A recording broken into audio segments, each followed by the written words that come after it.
Jay here, Stretford, Paddock, and this is it. It's the big one. Manchester United versus Barcelona in the Europa League. So, of course, I've got my good friend Joe Smith with me. Joe, how excited on a scale of 1 to 12 are you about this game? 10. Right. 10 out of 12. I think this is one of the few games where progressing through to the next round is almost not as important as it is beating Barcelona, if you know what I mean. Yeah. Like, I think it would be a bigger statement as a club and to show where we've come under Ten Hag to beat Barca than it would to be in the round of 32 of the Europa League or the round of 16 or whatever we'd be into.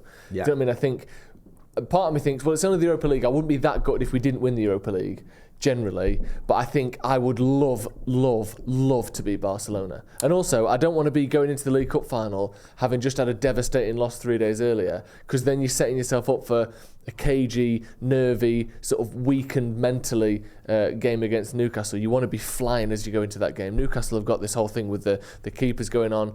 I think United need to beat Barca, and we need to have that confidence going into the weekend. These are the sort of games as a United fan, regardless of what competition it is, that you look forward to. Exactly. You get excited about, and obviously it's the two biggest clubs, or two of the biggest clubs in the world. I think you throw Real Madrid in that conversation, but it's two of absolute giants, it really is.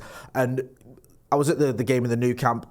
The Barcelona fans didn't go there and think, oh, this is only the Europa League. No. That stadium was packed out. You couldn't get a ticket. Obviously, United fans are packed out at their end and a few other ends as well. Yeah. So they were up for it, and I just can't wait. I'm looking forward to this game so much. And like you say, you're right, we do want to keep that sort of momentum going. You do want to keep that positivity. Newcastle have had a bad result against the Scousers and the goalkeeper issue. So going into the Carabao Cup final, hopefully, a big win in front of the home fans gets everyone going, gets everyone G'd up for that. And also just keeps the belief going in these players, because there is a lot of belief in what Erik Ten Hag is doing, and you can see it with the players. You can, definitely. And it would be a shame to waste that 2-2 as well. Yeah. Because that performance for me is, I mean, I don't remember the 3-3s in '99, because I was just my first memory of any football matches is of watching games on telly was the final. Can I shock you? Go on. I was at the 2-2 in '94. Really? Jesus Christ. Although weirdly, I went to a game the season before that, which I do remember. But maybe because I was watching on TV, it's different. But this was the best performance I've seen Man United produce in the Nou Camp, other than the final, obviously, in '99, but against Barcelona. And it'd be a shame to have that as an overall tie not mean anything. It'd be really good to have that as the foundation for then beating Barcelona at Old Trafford, and I think we've got a decent chance of doing it as well. But we've got some things to work out first. One area where this game could be won or lost is in midfield. Yeah. Now, we've had to shuffle our midfield so much over the last few weeks, because you had the injury to Christian Eriksen, you had Marcel Sabitzer coming in, you've had Wout Weghorst dropping in to become a 10, Van der Beek out. Casemiro suspended. Sabitzer suspended. All then sorts. McTominay was out, now he's back. Yeah. I mean, it has all been going on in terms of the midfield, but somehow Erik Ten Hag has managed it, and he seemed to manage it to a point where I love Christian Eriksen, and I think he's a fantastic player, but Sabitzer has almost come in and filled that Eriksen shaped hole. Yeah. Not quite, I think we're being brutally honest, but we've sort of managed to make it work. Yeah, and I think Sabitzer is almost in between Fred and Eriksen. Yeah. In terms of traits and qualities. I think he's got much better passing ability and vision than Fred has. Consistent, better passing, but he's more industrious and he's a better tackler than Eriksen. Eriksen's very industrious, so maybe that was the wrong word. But in terms of his actual tackling ability, Sabitzer that's the one flaw in Eriksen's game, in it, and he's not that guy, to be fair. And I think he's got a better engine as well than Eriksen. He don't get stuck in, but also when we've dropped Weghorst into that 10, that's giving you some extra in the midfield area. It's mad, and we've got this pickle now where Fred's available, McTominay's available, Casemiro's available, and Sabitzer's available. We've not had this, and then you've got the Weghorst Bruno option in the number 10, but we've not had 4 fit players for those back 2 positions for a while, so it'll be interesting to see what he does. Obviously, Fred and Casemiro is a more sort of tried and tested sort of set of 2, but we've never seen Sabitzer play with Casemiro before because of the way their suspensions have fallen. They've never played together, so will he go with that? I mean, I personally, we'll get to predict 11s in a minute. I think he will, but there's a big question to be had here, because their midfield as well, which is, again, we'll get into, but their midfield, which has been pretty much decimated by Gavi being suspended and Pedri being injured. Busquets is just coming back from injury, so it remains to be seen what kind of state he's in.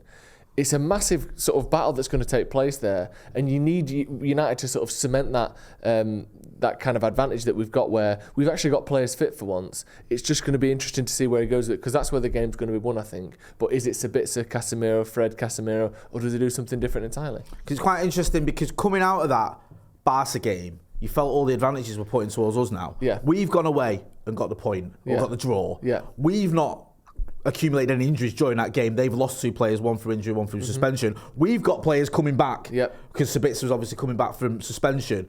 So it's like, it's all gearing towards it's in our favour. I mean, it's not done, and you can never count Barcelona out. So I'm not sort of saying, oh, this is it. But, you know, it does feel like it was such a positive match for a multitude of reasons, not just the result in the new camp. One thing that's going to be massive for me is showing that we're different to the team that drew away with Atletico last season and then was completely ineffective at Old Trafford. That would be a big thing, because we drew 1-1 away, and then you come to Old Trafford and think, right, we've got this, and it was a 1-0, and we had one chance in the whole game, which is shocking. And I'm not even blaming Elanga for this. No, I'm not. I'm just remembering it. You need to create more than one chance in a big game.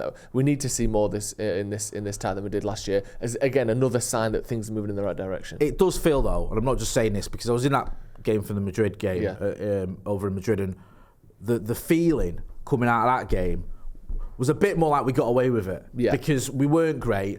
Ilanga's, got that equaliser. Even the goal was a bit scruffy. He says he placed it. It looked like he sort of scuffed it. But we were outplayed for the majority of that game. Coming out of the new camp, you felt like, we've done well here. We scored 5 goals. Yeah, like maybe we're a bit unlucky not to win. Yeah. So you have that confidence going into this game. We've mentioned the midfield. We've mentioned the fact that there is this confidence, this belief there at Ten Hag. One thing we've also seen as well is a little bit more consistency in the starting 11s. So let's talk about our predicted 11s, because we've both gone for almost identical teams. That's mine there. That's your I've gone with predicted Wan-Bissaka 11. at right back. But that's the only difference. Yours is the exact same, but with Dalot in there. So we might as well go through these two together. Yeah, go on then. Basically, the reason I went with Wan-Bissaka is because he played well in the new camp. So I wouldn't change him just because of that. I thought Dalot was good against Leicester, but I just think, depending on who plays out there, because it was Gavi last time, I know Ousmane Dembele is injured as well, so he might have that to deal with. But I just feel like he might want a little bit extra in terms of that one-on-one defensive prowess. And I thought Wan-Bissaka looked good in the attacking third as well. But I wouldn't be surprised to see Dalot. But that midfield 3, I think, is the question, isn't it? Sabitzer, Casemiro, and Weghorst. We've all gone with that, or we've both gone with that. Do you just... Is the party that thinks he might go with Fred because he knows what you get from Fred and Casemiro?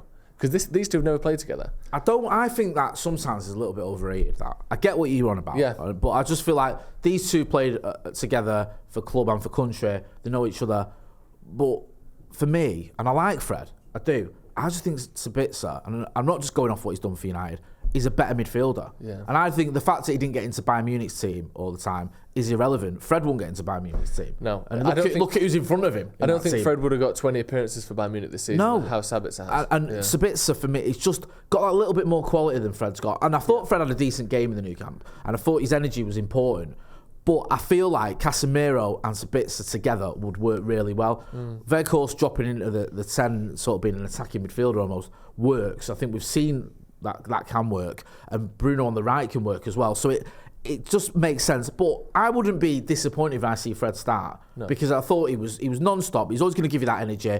It's just that little bit of quality is there with Sabitzer. That little bit more quality. He still did it in the first half. The first 20 minutes against Leicester, misplaced passes from Fred, hitting the ball first time. You think, how have you not only, first of all, how can you not make that pass consistently? But number 2, how have you not learned that you can't make that pass consistently?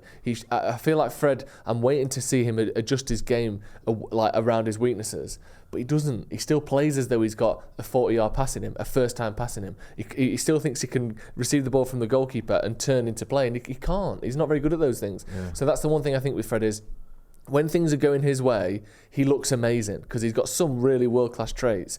But some of them are like amateurish almost, the way he's passing and his first-time passing. So, yeah, I think it's going to be Sabitzer in there. It's funny because I find myself saying a lot with Fred. He's like, you don't need to do that. That's what I mean. You don't need to do that. That's the sort of thing. Because I agree with everything you say there. I love Fred, but yeah, that little bit sometimes can be missing. Let's talk about Barcelona then, because not having a great season in Europe, obviously out of the Champions League into the Europa, but in the La Liga, they're pretty much flying. It's mental. They've conceded 7 goals all season in the Liga.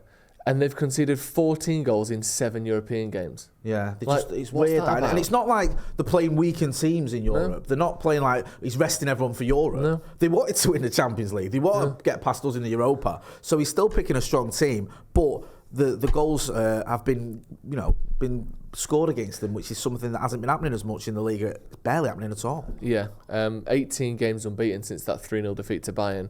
I know we don't have to technically beat them over 90 minutes, but we have to beat them some way in this game, with it being a draw. So it'd be nice to see United break that run as well, even if it is extra time and penalties. But hopefully, a nice 2-1 win for United. One player that stood out for you in the new camp was one player that you're wary of, that you look at and you go, It's tricky because that midfield is going to be completely different. Yeah. Because Busquets is coming back, Pedri's out, and Gavi's out. Yeah.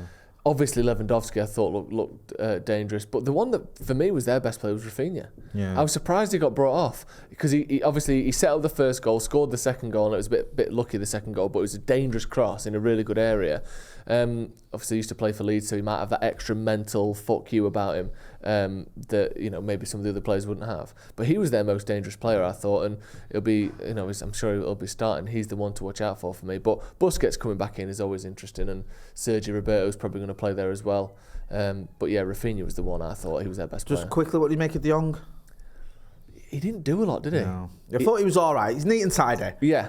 I'm not dismissing the kid before we go for that inevitable bid in the summer and he arrives here, but I got a little bit of a touch of the Donny van de Beeks about him. Like he's decent, but is he all that? Yeah. I know it's one game and we've seen a lot more of him, a lot better, but yeah, he's one to keep. He didn't have a great game. No, because obviously all the hype and the links with Manchester United. He'll be keen to remind us all what he's about. With all that being said, give us your score prediction for this epic battle. We've won so few knockout ties at Old Trafford in recent years. In the Champions League, I know this isn't a Champions League game, but it's certainly Champions League opposition. This is better than the Champions League. The two biggest clubs in the world, Barcelona and United. What competition in Europa is a place to be? It's unfair to compare this sort of Barcelona team to some of the teams we have beat in Europe in the Europa League over the last few years. So I'm going to go with the sort of Champions League stats on it, which I know is wrong, but you know what I mean. Compare Barcelona to Young Boys or Rostov. Exactly. I think we've won one Champions League knockout home tie in about 8 years, which is horrendous. I can't even think what it is. It's either one or two. Yeah, we beat Olympiacos, didn't we? Right. In 2014. And there's not been many since. 9 years ago. For whatever reason, we are just terrible at Old Trafford in knockout ties in these big European games. I know it's the Europa League. I get it. Well, we were lucky against Celta Vigo. That's what I'm saying. When we won it that season, like last minute.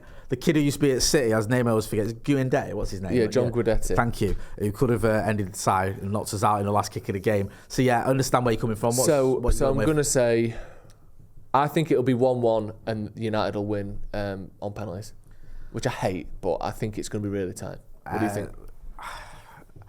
I don't know. I don't want to get carried away.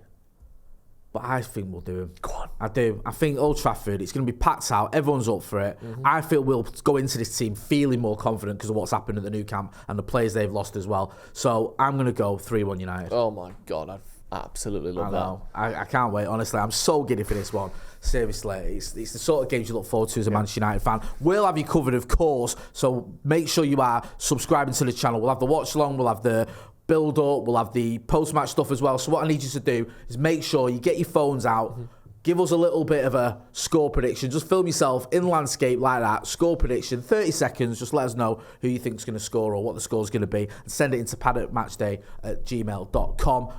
Joe, where can people find you? Sloppy Joe's podcast on YouTube and Twitter. YouTube and Twitter. You know where to find me as well, Jay Marty. That's been Joe. I've been Jay. This has been the Barcelona Europa League preview. Thanks for watching.